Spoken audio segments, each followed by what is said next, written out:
రామాయణం, మహాభారతం అంటే అందరికీ ఇష్టమే. అలానే అందరూ ఈ కథలే వింటూ పెరుగుతూ వచ్చారు. అండ్ రీసెంట్ టైమ్స్‌లో వీటి మీద చాలా మూవీ రిఫరెన్సెస్ అండ్ చాలా మూవీ మెయిన్ ప్లాట్సే ఉన్నాయి. చాలానే ఉన్నాయి. లిస్ట్ మీరు చూసుకోండి. నాకు బాగా నచ్చిన పోర్షన్ ఏందంటే 'కల్కి' మూవీలో వచ్చే స్టార్టింగ్ పోర్షన్‌లో ఉండే మహాభారతం రిఫరెన్స్. అదైతే నాకు మెంటల్ ఎక్కిపోయింది. ఆ ఫ్లోలో ఉన్న నాకు ఈ మధ్య నెట్‌ఫ్లిక్స్‌లో రిలీజ్ అయిన ఈ వెబ్ సిరీస్ బాగా నచ్చేసింది. అండ్ మీకు కూడా ఆ రిఫరెన్సెస్ అవి నచ్చుంటే ఈ వెబ్ సిరీస్ అనేది పిచ్చి పిచ్చిగా నచ్చేసిద్ది. హలో గాయ్స్, నేను మీ సిన్‌మ్యాన్. మీరు చూస్తుంది సిన్‌మ్యాన్ టాక్స్.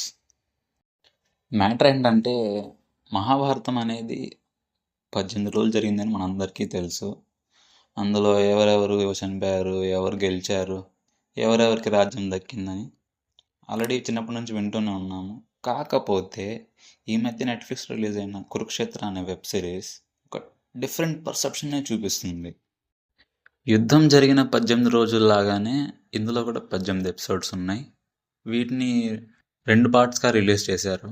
పార్ట్ 1 వచ్చేసి ఒక 10 ఎపిసోడ్స్ ఉంటే, పార్ట్ 2 వచ్చేసి ఒక 8 ఎపిసోడ్స్ ఏమో ఉన్నాయేమో.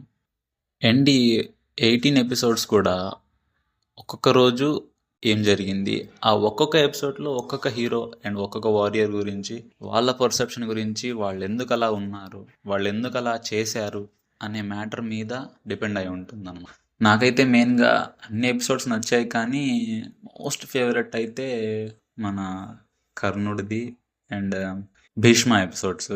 ఇవైతే నాకు మోస్ట్ ఫేవరెట్ అనమాట. చాలా వాటికి ఈ వెబ్ సిరీస్లో మనం విని మర్చిపోయినా లేదా మనకి తెలియని కొత్త విషయాలు చాలా ఉన్నాయి ఈ వెబ్ సిరీస్లో. అవి చూసి తెలుసుకుంటేనే మంచిది. నేను చాలా వాటికి చూసి తెలుసుకున్నాను ఇందులో.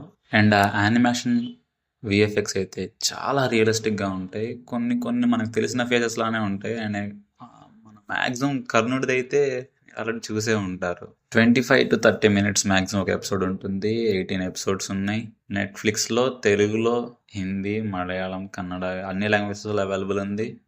అస్సలు మిస్ అవ్వకండి. అండ్ మీరు ఒకవేళ చూసుంటే లేదా చూసిన తర్వాత అయినా ఏ క్యారెక్టర్ నచ్చిందో, ఏ ఎపిసోడ్ నచ్చిందో నాకు వచ్చి కింద కామెంట్ చేయండి. మర్చిపోకుండా సిన్‌మ్యాన్ టాక్స్ని సబ్స్క్రైబ్ చేసుకోండి.